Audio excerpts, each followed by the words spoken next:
अस्सलाम वालेकुम नाज़रीन, आज मैं आपके लिए लेके आया हूँ कनाडा की फुली फंडेड स्कॉलरशिप। इस स्कॉलरशिप के लिए आपको आर्ट्स की रिक्वायरमेंट बिल्कुल भी नहीं है। और अगर हम एलिजिबल कंट्रीज़ की बात करें तो ये स्कॉलरशिप किसी स्पेसिफिक कंट्रीज़ के लिए नहीं है। आप जिस भी नेशनलिटी के लिए बिलोंग करते हैं, ऑलमोस्ट हर नेशनलिटी के लिए ये स्कॉलरशिप जो है वो आपके लिए ओपन है। और अगर आप एप्लीकेशन फ़ी की बात करें तो वो भी एप्लीकेशन फ़ी जो है वो ज़ीरो है। तो हमने क्या एलिजिबिलिटी क्राइटेरिया है स्कॉलरशिप का, किस तरीके से अप्लाई करना है, क्या-क्या रिक्वायरमेंट्स हैं, डेडलाइन क्या है, तो मुकम्मल गाइडलाइन आपके लिए इस वीडियो में लेके आया हूँ। तो बिना वक़्त ज़ाय किए हम स्कॉलरशिप की तरफ बढ़ते हैं। तो सबसे पहले आपने करना क्या है, आपने ये लिंक जो कि आपको सामने स्क्रीन पे दिखाई दे रहा है, आप ये लिंक मैं आपको डिस्क्रिप्शन में भी ऐड करके दूँगा। आपने सिंपली इस लिंक पे क्लिक करना है और जैसे ही आप इस लिंक पे क्लिक करते हैं, आप इस ऑफ़िशियल वेबसाइट पे पहुंच जाते हैं। यहाँ पर अगर हम डिटेल की बात करें तो स्कॉलरशिप जो है वो 2027 के लिए इन्होंने ओपन कर दी हैं। ठीक है जी, यहाँ पर आप देख सकते हैं। उसके अलावा कहता है कि interested in apply for summer और for 2027 applications are now open. ठीक है जी, कहता है हर साल जो है वो 30 फुली फंडेड स्कॉलरशिप जो हैं वो ऑफ़र की जाती हैं। ये स्कॉलरशिप आपको फुली फंडेड है, आपको ₹1 भी जो है वो ड्यूरिंग अपनी एजुकेशन के भरने की ज़रूरत नहीं है। और 100 एंट्रेंस अवार्ड यानी कि इसमें आपको एडमिशन ऑफ़र करते हैं, लेकिन ये फुली फंडेड आपके लिए साथ है नहीं आती। लेकिन 30 स्कॉलरशिप्स हैं ये फुली फंडेड जो है वो आपको दी जाती हैं, जिसमें डिफरेंट क्राइटेरिया है। इसमें इंटरनेशनल स्टूडेंट्स के लिए अलहदा ऑफ़र होती हैं और उसके अलावा जो इनकी अपनी कंट्रीज़ हैं यानी जैसे कनाडा है और इसके अलावा कुछ कंट्रीज़ हैं जो कि ये होम कंट्रीज़ के तौर पर कंसीडर करते हैं, उनके लिए स्कॉलरशिप्स अलहदा से ऑफ़र होती हैं। तो देख क्या रहे हैं, एक्सेप्शनल कैरेक्टर यानी कि आपका कैरेक्टर बहुत अच्छा होना चाहिए, कम्युनिटी एंगेजमेंट आपके अंदर होनी चाहिए, लीडरशिप का पोटेंशियल होना चाहिए और इसके अलावा जो है एंटरप्रेन्योरियल स्पिरिट जो आपके अंदर होनी चाहिए और एकेडमिक स्ट्रेंथ और इंटेलेक्चुअल क्यूरियोसिटी। तो ये चीज़ें हैं बेसिकली जो कि ये आपके अंदर देखना चाह रहे हैं।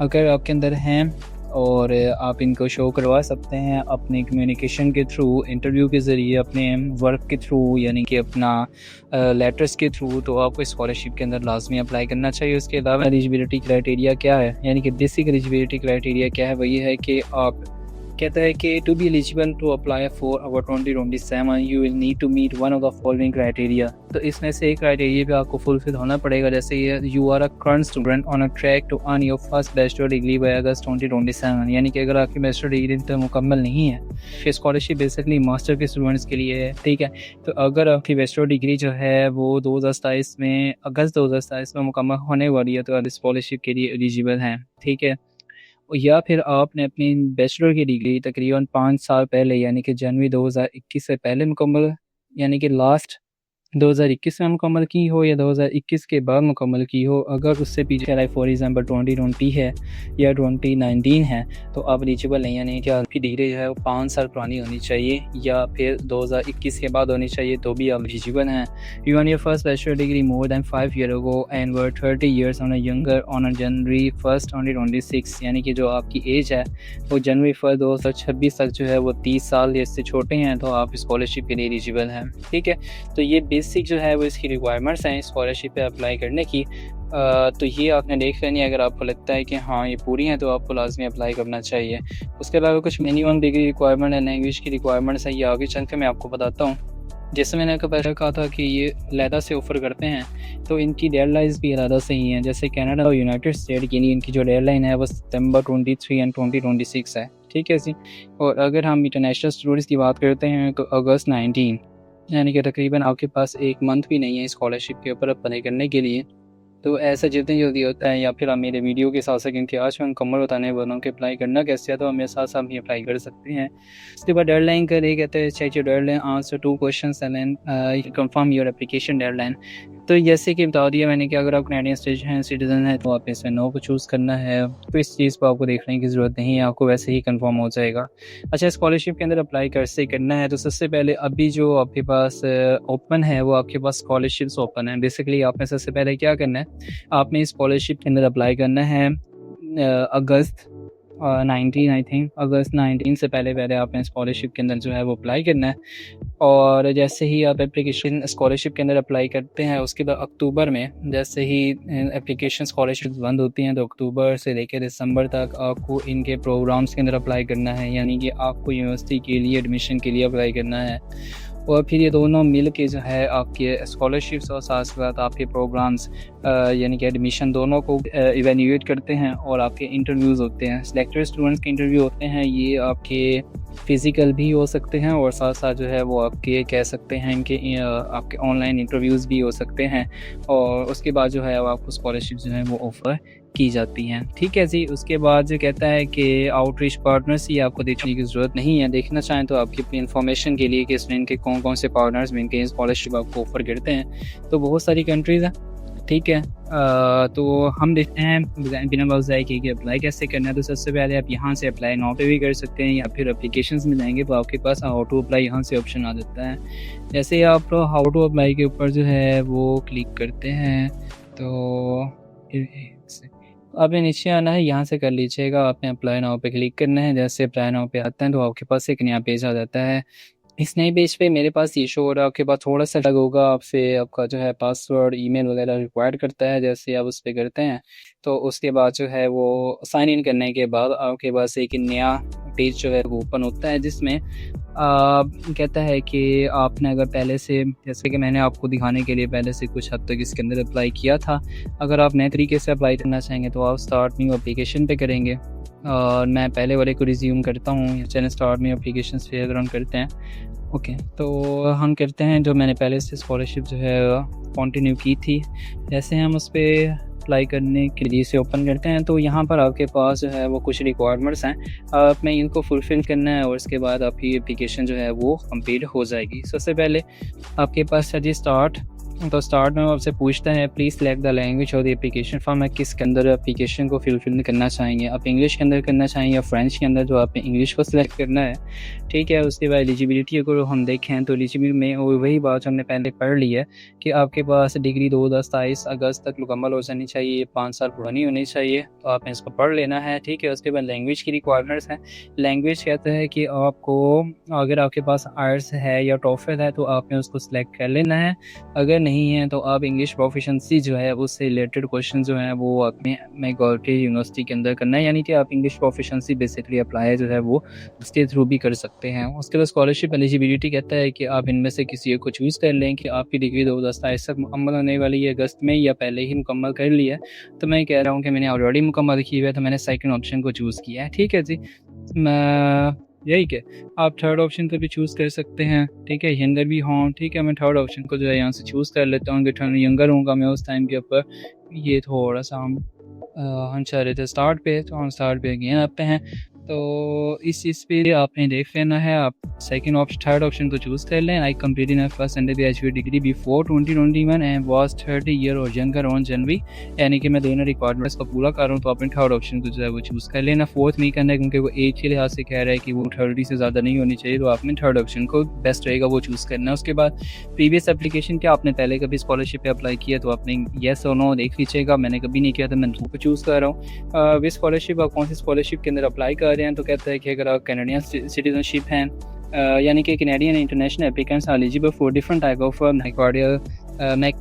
मैकमेन स्कॉलरशिप के लिए, यानी कि वहाँ पर डिफरेंट तरह की स्कॉलरशिप्स के लिए कनाडा और इंटरनेशनल स्टूडेंट्स जो है वो एलिजिबल हैं। आपने यहाँ पर देख लेना कि उस लिहाज से आपको वैल्यूएट करके आपको स्कॉलरशिप ऑफर करेंगे अगर आपको इंटरव्यू जो है वो ओके हो जाता है। तो यहाँ पे कहता है कैनेडियन सिटीजनशिप्स है आपके पास तो नहीं है, कैनेडियन परमानेंट रेजिडेंसी भी नहीं है, Canadian refugee protected person status accepted by government of Canada, तो यहाँ से कोई भी ऑप्शन नहीं है। ठीक है। तो मैंने यहाँ पे अगर आपको लगता है कि कोई भी ऑप्शन है तो आपने यहाँ से चूज़ कर लेना है। मैंने ऑलरेडी जो है वो नन ऑफ दिस चूज़ किया हुआ है। As an international applicant you are eligible for one of this, इनमें से यानी कि कहता है कि 10 मैकमेन स्कॉलरशिप्स हैं वो 25 फाइनलिस्ट अवार्ड जो है उनको ये सब कुछ प्रोवाइड किया जाता है।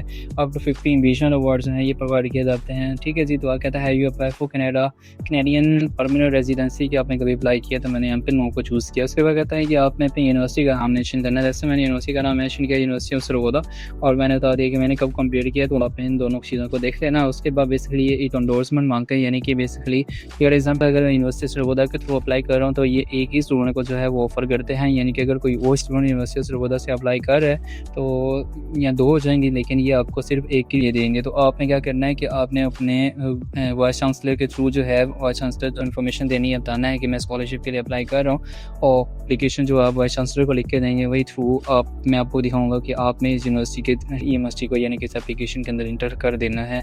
तो ये चीज़ है, यानी कि ये एट अ टाइम एक ही स्टूडेंट को जो है हर साल ऑफ़र करते हैं। एक से ज़्यादा अगर स्टूडेंट अप्लाई कर रहे हैं तो आपको अपने वाइस चांसलर के थ्रू जो है वो असेस करना पड़ता है स्कॉलरशिप के लिए। इसके बाद हम कंटिन्यू करते हैं, नेक्स्ट पे चलते हैं। तो जैसे ही जाएंगे तो हमारे पास तीसरा ऑप्शन जो है वो ओपन हो सकता है। इसमें वो कहता है, जैसे मैंने आपको पहले बताया, यूनिवर्सिटी एंडोर्समेंट, ये वही सारी चीज़ है, ठीक है। तो आपने अपने वाइस चांसलर के थ्रू जो है वो इसमें बताऊँगा मैंने आपको कैसे आगे लेके चलना है। आपने रिक्वेस्ट भेजनी होती है, वही रिक्वेस्ट जो है वो आपने यहाँ पर भी शो करनी होती है। कहाँ पर ऑप्शन है वो आगे चल के देखते हैं। उसके बाद जो है देखते हैं कि कहता है कि अगर आपका इंटरव्यू अगर आप सेलेक्ट हो जाते हैं तो इंटरव्यू आप किस टाइम पे दे सकते हैं। तो मैंने इस्लामाबाद कराची के टाइम यानी कि इस्लामाबाद के टाइम के अकॉर्डिंग कर लिए कि आप किसी भी टाइम जो है वो मुझसे इंटरव्यू ले सकते हैं, और उसके बाद मैंने नीचे जो है येस कर दिया, understand the information provided above.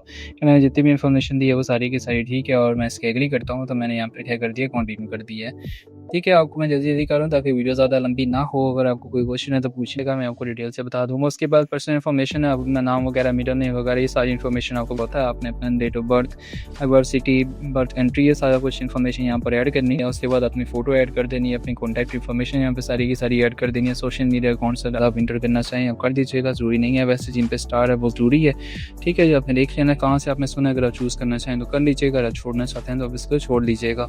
जैसे ही नेक्स्ट पे चलते हैं तो हमारे पास नेक्स्ट पेज ओपन होगा, कहता है फैमिली का, कहता है अगर आपके सिबलिंग्स हैं तो आप जो है वो यहाँ से यस नो कर लीजिएगा। सिबलिंग्स नहीं हैं तो आपने जो है इसको चूज़ नहीं करना। अगर सिबलिंग्स हैं तो आपके पास ओल्डर और यंगर दोनों का आपने उसका नाम लिखना होता है। अगर आपके पास स्पाउस यानी कि अगर शादीशुदा हैं तो स्पाउस और उसका नाम वगैरह एंटर करना होता है, ऑक्यूपेशन क्या है, और अगर आपके चिल्ड्रन हैं तो आपने यस नो यहाँ पर करना होता है, यानी कि एक बेसिक सी इन्फॉर्मेशन।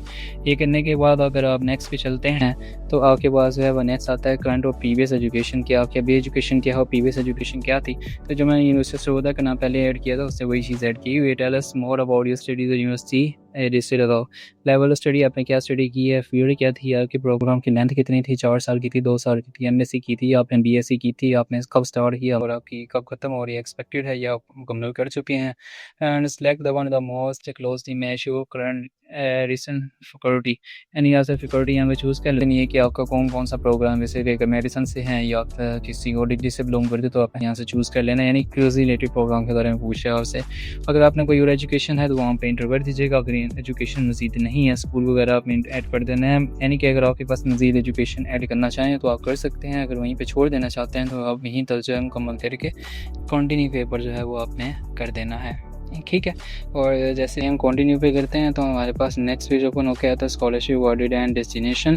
तो कहता है कि अगर आपने इसके अलावा किसी और स्कॉलरशिप के ऊपर अप्लाई किया हो और स्कॉलरशिप आपको मिल चुकी हो, ठीक है, यानी कि कम अज़ कम अगर आपके पास जितने भी आपने स्कॉलरशिप पे अप्लाई किया तो जितनी स्कॉलरशिप आज तक आपको मिल चुकी हैं जो आपने अवेल की हैं आपने यहाँ पर इंटर कर सकते हैं। अगर कोई भी स्कॉलरशिप आपको नहीं मिली तो आप वैसे ही इसको छोड़ दीजिएगा। उसके बाद लैंग्वेज की बात आ जाती है। लैंग्वेज की अगर बात करें तो आपने सबसे पहले लिखते हैं language of proficiency in English, आप जो है फ्लुएंट का यूज़ कर लीजिएगा। अगर आपको लगता है कि ऐसा नहीं है तो आप किसी और ऑप्शन को चूज़ कर सकते हैं।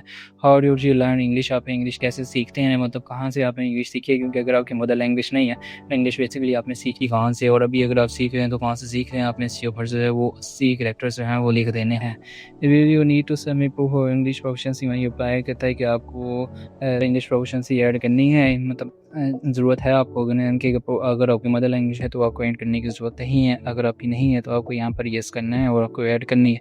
अगर आपके पास टोफल अवार्ड्स है तो यहाँ पर ऐड कर दीजिएगा, अगर नहीं है तो आपने इंग्लिश प्रोफिशिएंसी के लिए रिक्वायरमेंट्स के लिए यहाँ पर जाना है और यहाँ पर जो है बेसिक इन्फॉर्मेशन आपने ऐड कर देनी है, यानी कि अब इंग्लिश प्रोफिशिएंसी जो है वो भी ऐड कर सकते हैं, लेकिन ऐसा जितना ज़्यादा आपको पास रिक्वायर नहीं है।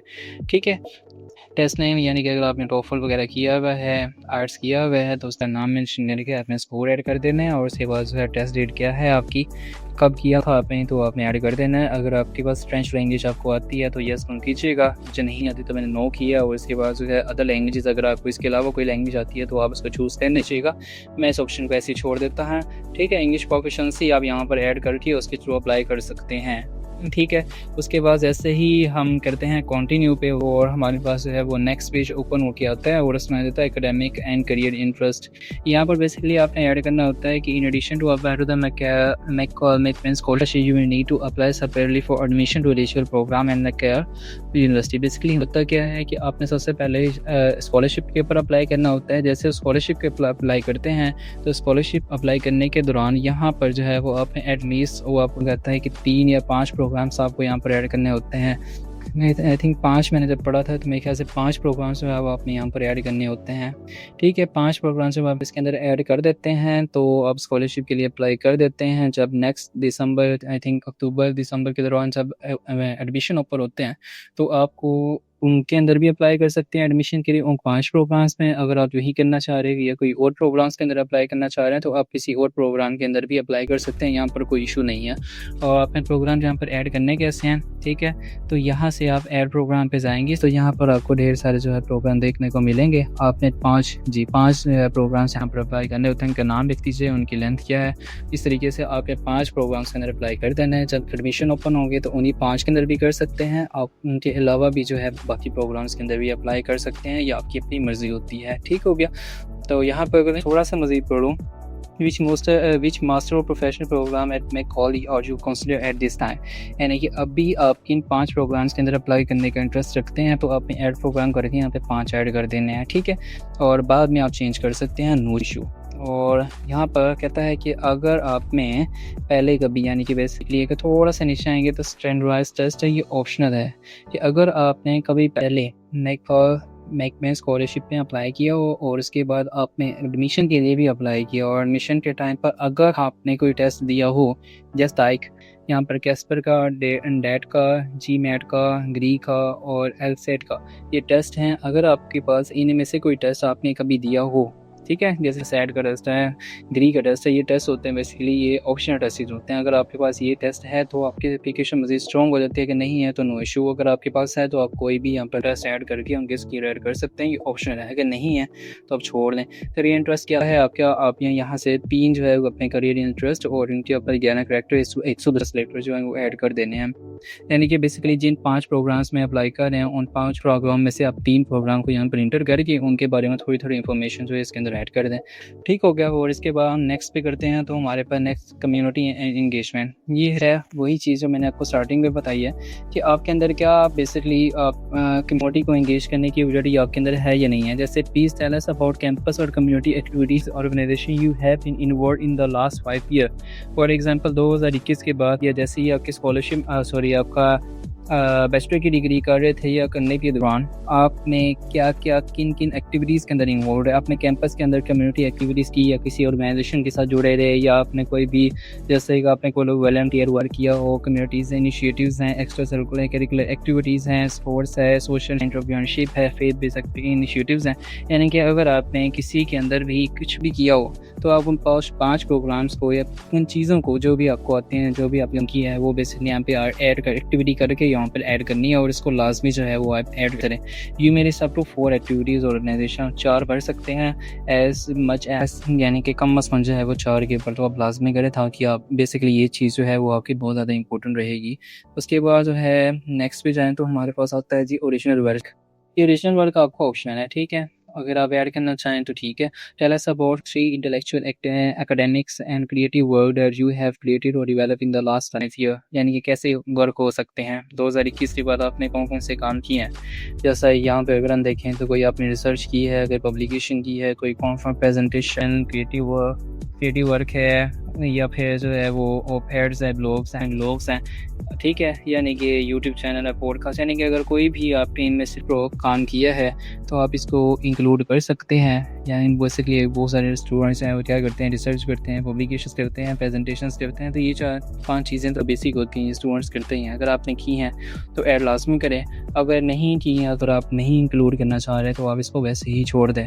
उसके बाद हम देखें तो हमारे पास आ जाता है को ब्रेक्स एंड वर्क, यानी कि ये क्या कह रहा है, ओके, जब आप फॉर एग्ज़ाम्पल हम बैचलर करते हैं तो बैचलर के दौरान हमारे पास एक सेमेस्टर के बाद या 2 सेमेस्टर के बाद हमें कुछ छुट्टियाँ मिल जाती हैं, यानी कि कुछ गैप मिल जाता है। तो कहता है कि उन गैप के दौरान आपने क्या किया था, ठीक है? कोई ऐसा आपके पास एक्सपीरियंस जो आपने उस स्पेसिफिक ड्यूरेशन के दरमियान किया हो, तो आप उसको यहाँ पर इंक्लूड कर सकते हैं, अपना वर्क एक्सपीरियंस यहाँ पर ऐड कर सकते हैं। या फॉर एग्ज़ाम्पल वर्क एक्सपीरियंस को उन्होंने अलहदा से आपको ऑप्शन दिया, अगर उसके अलावा भी कोई और चीज़ आपके पास है तो वो आप यहाँ पर ऐड कर दें, नहीं है तो आप जो है उसको छोड़ दें, ठीक है? उसके बाद हम चलते हैं नेक्स्ट के ऊपर। तो जैसे हम नेक्स्ट पे जाते हैं तो हमारे पास आ जाता है जी रेफरेंस रिक्वेस्ट, ठीक है? जो रेफरेंस रिक्वेस्ट में क्या होता है, ये बेसिकली ये क्या करते होता है, में यहाँ पर ऐड करना होता है उस बंदे का नाम जिससे आप लेटर ऑफ रिकमेंडेशन लिखवाना चाह रहे हैं, यानी कि वो 2 टीचर्स बेसिकली जिनसे आप लेटर ऑफ रिकमेंडेशन लिखवाना चाह रहे होते हैं, वो आपने यहाँ पर ऐड करने होते हैं।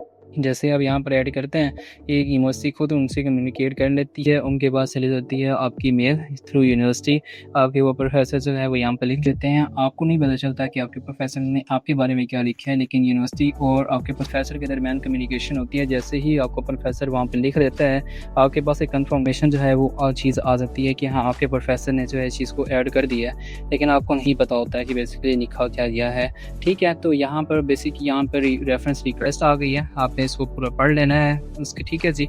उसके बाद कहता है कि आपके पास यूनिवर्सिटी एंडोर्समेंट जो मैंने आपको पहले बताई थी, ये क्या करते हैं, to earn an endorsement you must request it from the head of your institution. आपने एंडोर्समेंट के लिए अपने हेड इंस्टीट्यूशन के पास जो है वो करना होता है, कॉन्टैक्ट करना होता है, चांसलर से भी कर सकते हैं जिस भी आपके पास है। Identify the appropriate university, contact your endorsement your application, share this endorsement overview with them. ये आपने यानी कि जैसे ही आप इस पेज पे जाते हैं तो ये आपने बेसिकली ये पेज अपने जो है प्रोफेसर या वाइस चांसलर के साथ जो है वो शेयर करना होता है, बताना होता है। यहाँ पे लिखा हुआ है कि अगर इंटरनेशनल एप्लीकेंट है तो आपको केक मिलता है, अगर आप कनेडियन एप्लीकेंट्स हैं तो वो डे चूज़ कर सकता है, क्योंकि आप इंटरनेशनल हैं तो वो एक ही बंदे को एट अ टाइम जो है वो कर सकता है, दे सकता है। तो ये बेसिकली आपने उनको रिक्वेस्ट भेजनी होती है, ठीक है? और उसके बाद ऐसे ही आपने इसको प्रॉपर्ली पूरा का पूरा रीड कर लेना है। जैसे ही हम नेक्स्ट पे जाते हैं तो हमारे पास शॉर्ट आंसर है, आपने इन शॉर्ट आंसर्स के थोड़े आंसर जो है लिखते रहने। Tell us about activity which you need use to dedicate a significant amount of time but no what to do, ठीक है? Tell us 2 goals you are currently working toward, ठीक है? कौन से 2 गोल्स हैं, बेसिकली कौन से 2 अचीवमेंट्स हैं अचीव करना चाह रहे हैं, ठीक है? तो उसके बारे में आपने लिखना होता है। तो यहाँ पे छोटे क्वेश्चंस हैं, आपने इनके बारे में लिखना होता है। और जैसे ही आप नेक्स्ट पे जाएंगे तो आपके पास आ जाता है जी ऐसे। मैं थोड़ा जल्दी कंप्लीट कर रहा हूँ क्योंकि रिक्वायरमेंट्स स्कॉलरशिप की बहुत ज़्यादा है और ऐसे बहुत लेंथी जो है वीडियो बन जाएगी। तो शॉर्ट ऐसे हैं, आपने लिखना होता है। टेल अस हाउ कम्युनिटी और communities have influenced you and if element how they have shaped to the choice you have made so far in post secondary path। यानी कि आपने बेसिकली यहाँ से 2 से 3 लेसन लिखने होते हैं, कुछ रिक्वायरमेंट्स हैं लिखने की, आपने वो सारी की सारी जो है रिक्वायरमेंट्स यहाँ पर कंप्लीट करनी होती हैं, ठीक है? आपने इसको देख लेना है और बेस्ट लिखना है, ठीक है? उसके बाद रिज्यूमी आपने ऐड करनी होती है, यहाँ पर अपनी लेटेस्ट रिज्यूमी जो है वो आपने यहाँ पर ऐड कर देनी है। इन द PDF फॉर्मेट आपने यहाँ पर ऐड करनी है। जैसे रिज्यूमी ऐड करते हैं उसके बाद आपकी ट्रांसक्रिप्ट आ जाती है, आपने अपनी ऑफिशियल ट्रांसक्रिप्ट जो है वो यहाँ पर ऐड करनी होती है। अपने CGPA एड लिस्ट आप मेरे ख्याल से यहाँ पर 3 CGPA आप एड लिस्ट होना चाहिए स्कॉलरशिप के अंदर अप्लाई करने के लिए 4 में से। और जैसे ही आप ये चीज़ ऐड करते हैं तो कुछ एडिशनल इन्फॉर्मेशन जो है वो आपसे लेगा।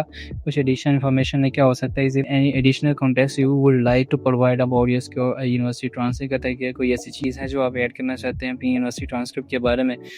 और यहाँ से कहता है we were any of your community engagement activities और लीडरशिप और volunteer experience undertaken to satisfy an academic professional और गवर्नमेंट ऑब्लिगेशन, ठीक है? For instance leadership course fellow, यानी कि कहता है कोई ऐसी चीज़ हो सकती है जिसको आप ऐड करने से आपकी स्कॉलरशिप मज़ीद स्ट्रॉन्ग हो सकती है, ठीक है? इस तरह की चीज़ें आप एडिशनल पूछते हैं ताकि आप जो है बाकी स्टूडेंट से जो है वो अलग दिखाई दें।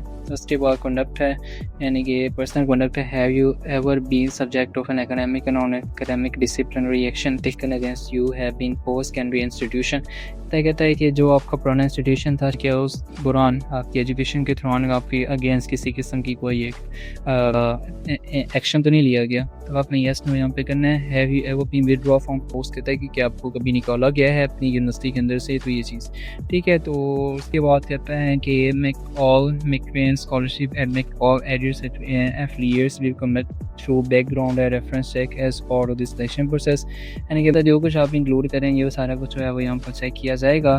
पेपर इंटीग्रिटी और दी एटमॉस्ट कहते हैं सबसे ज़्यादा इंपॉर्टेंट है आपकी कलेक्टर्स। ठीक है जी, बहुत अच्छा होना चाहिए in the selection of scholars and award if you believe anything sustention might arise. कहता है कि ऐसा कुछ तो नहीं है आपके अगेंस्ट, यानी ये लास्ट वाली लाइन के अंदर लिख रहा है कि ऐसी चीज़ तो नहीं है जो कि आपके अगेंस्ट हुई हो और आप यहाँ पर ऐड करना चाह रहे हो, यानी कि ऐसी कोई चीज़ तो नहीं है जो आप उनसे छुपा रहे हो और यहाँ पर ऐड नहीं कर रहे। अगर आप यहाँ पर ऐड करना चाहेंगे तो अभी ये टाइम है, आप यहाँ पर बता सकते हैं। बाद में जो है वो अगर हमें पता चलता है ये कि जैसे भी इन्हें इंफॉर्मेशन इस बारे में आती है तो ये स्कॉलरशिप जो है वो आपकी रिजेक्ट कर देंगे। और लास्ट ईयर है, यानी कि आपने इस बार कहना है कि मैंने सारा कुछ पढ़ लिया, आपने इसको रीड कर लेना है। ठीक है, और उसके बाद आपने सिग्नेचर करने हैं। तो यहाँ पे दोनों ऑप्शन को सेट करने के बाद आपने क्या कर देना है, यहाँ पर कंटिन्यू कर देना है। जैसे कंटिन्यू करते हैं तो कंफर्मेशन आ जाती है, यहाँ पे सारा रेड है। ठीक है, क्योंकि हमने सारी इन्फॉर्मेशन ऐड नहीं की। ठीक है, तो ये सारी चीज़ें आपने यहाँ पर ऐड करने के बाद एक बार अपनी प्रीव्यू कर लेनी है एप्लीकेशन को, और उसके बाद जो है वो आपने सेव लेटर या फिर अभी क्या कर देना है, बेसिकली अप्लाई कर देना है। तो मैंने थोड़ा सा आप कह सकते हैं कि स्कॉलरशिप को एक्सप्लेन करना किया है थोड़ा जल्दी की, फिर भी देख लें कि यहाँ पर 25 मिनट जो है वो गुजर चुके हैं। तो अगर आपको किसी भी ऑप्शन पे समझना हो या समझ ना आई हो तो स्कॉलरशिप के लिए आप मुझसे कांटेक्ट कर सकते हैं। तो अगर आप चाहें कि मैं आपके लिए स्कॉलरशिप के अंदर अप्लाई करूं तो वो भी आपके लिए पास में वो ऑप्शन मौजूद है।